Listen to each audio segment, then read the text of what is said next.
Hey everybody. So today I decided to share a little bits and pieces about what is also part of healing from cancer for the second time. And in all honesty, I think it's part of life. You don't have to have cancer to go through these experiences wherever you are in the world.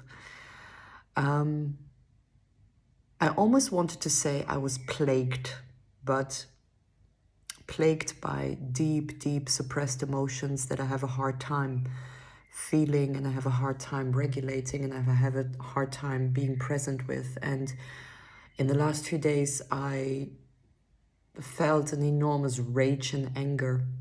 And my whole life, I really struggled to express anger.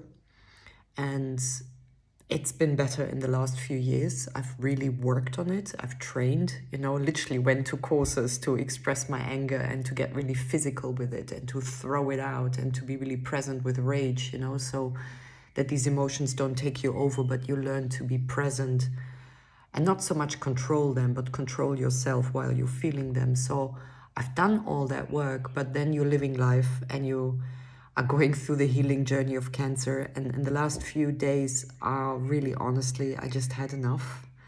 I just thought, like, I just have enough. I had enough of dealing with it. I had enough of this tumor in my body. I just felt like I wanted to rip it out of my body.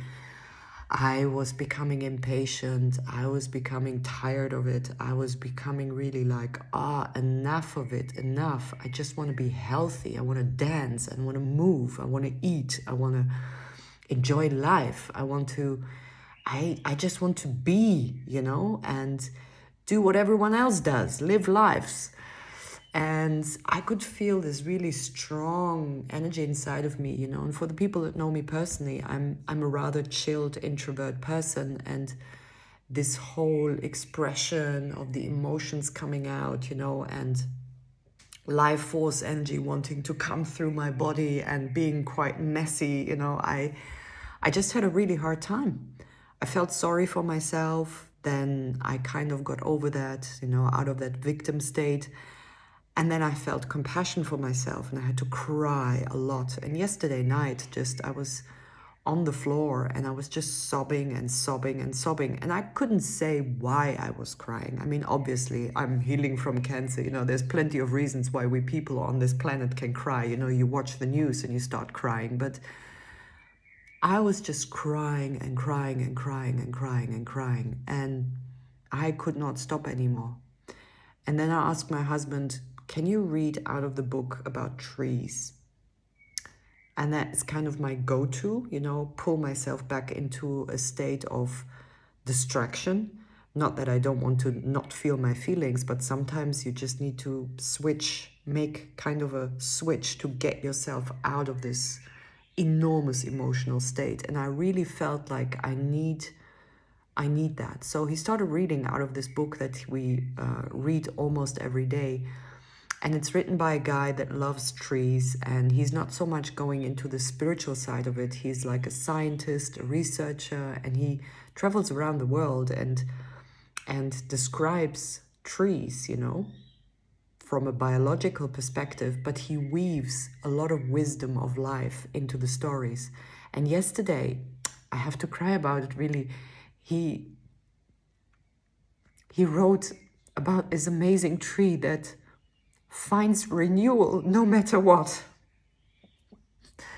And I needed to hear that story because I just didn't have it in me anymore.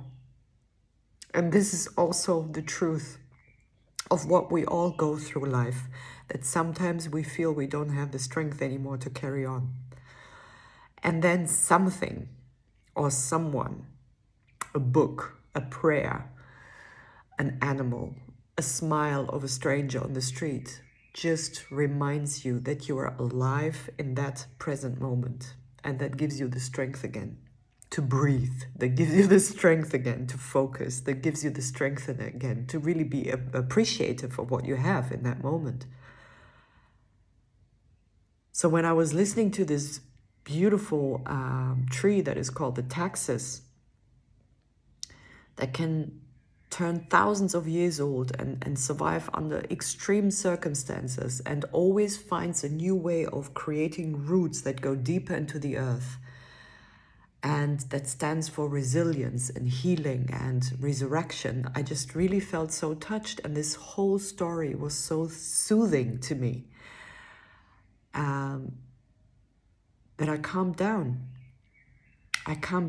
And yet I was feeling really defeated. I sometimes feel that the stories and the fears and the collective consciousness and the view over cancer and how people respond to you, sometimes it does get to me, because you have to have very strong boundaries the whole time, not to have other people's feelings, other people's thoughts, other people's energies affect you. And when you're feeling weak at times physically, it takes a lot of strength to have these boundaries.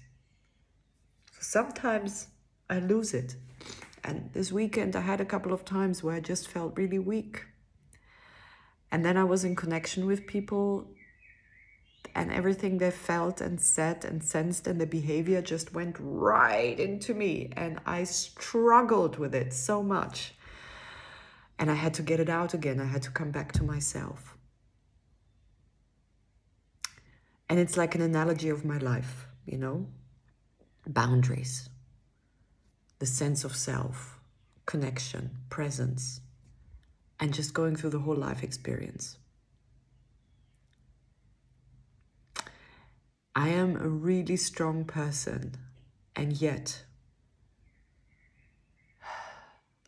sometimes I also don't know where to get my strength from.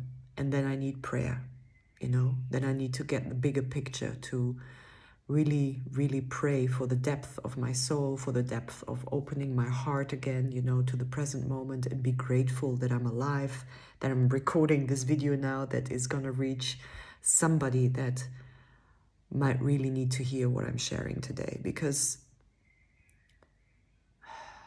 sometimes it's just incredibly lonely when you go through struggle. And this is what I want to break.